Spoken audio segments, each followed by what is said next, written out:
Naam, swaleta kabisa kwa toliko mpenzi mtazamaji na msikilizaji wangu, natumai ubuheri wa afya. Basi ukiwa wewe pamoja na jamaa zako, karibu basi tuweze kuambizana yaliyojiri hii leo ndani ya Dira TV, ikiwa ni Mei 5, siku ya 5 ya mwezi wa Mei mwaka 2026.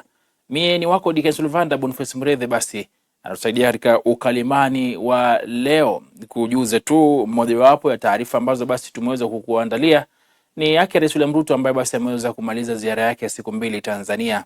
Taarifa ambayo basi tutaweza kukupakulia kwani bado ipo jikoni kwa sasa, likiwa sasa juma la pili tangu shule zilipofunguliwa kwa muhula wa pili mwaka huu 2026. Mbunge wa Kurosoi Kaskazini Alfred Mutahi na mwenzake wa Molo Kuria Kimani wameonya wakuu wa shule dhidi ya kuongeza karo kiholela katika shule za msingi na sekondari. Viongozi hao wameelezea wasiwasi wao kufuatia ongezeko la malalamishi kutoka kwa wazazi, wakisisitiza kuwa ongezeko lolote la ada lisilo halali litachukuliwa hatua kali za kinidhamu. Kuna watoto wetu wenye wanasomea hiyo shule pale Nairobi na waliweza kunufaika kupitia scholarship. Ile fee structure yenye tulikuwa tumepewa mwanzo wa mwaka, tukalipa fees yote. Kufika hapo katikati kuna fee structure nyingine yenye ina double ile yenye tulikuwa tumepewa mwaka ya kwanza ama Januari.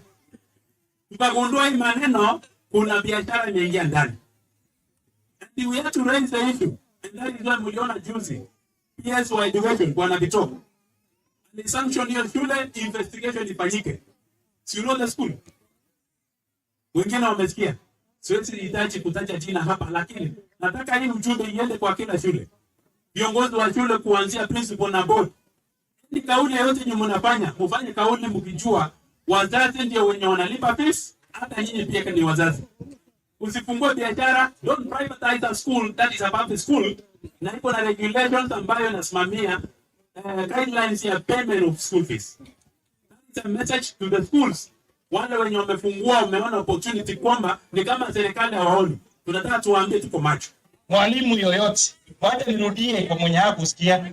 Mwalimu yoyote ambaye atatuma mwanafunzi nyumbani kwa sababu ya desk, that is a criminal and should be arrested.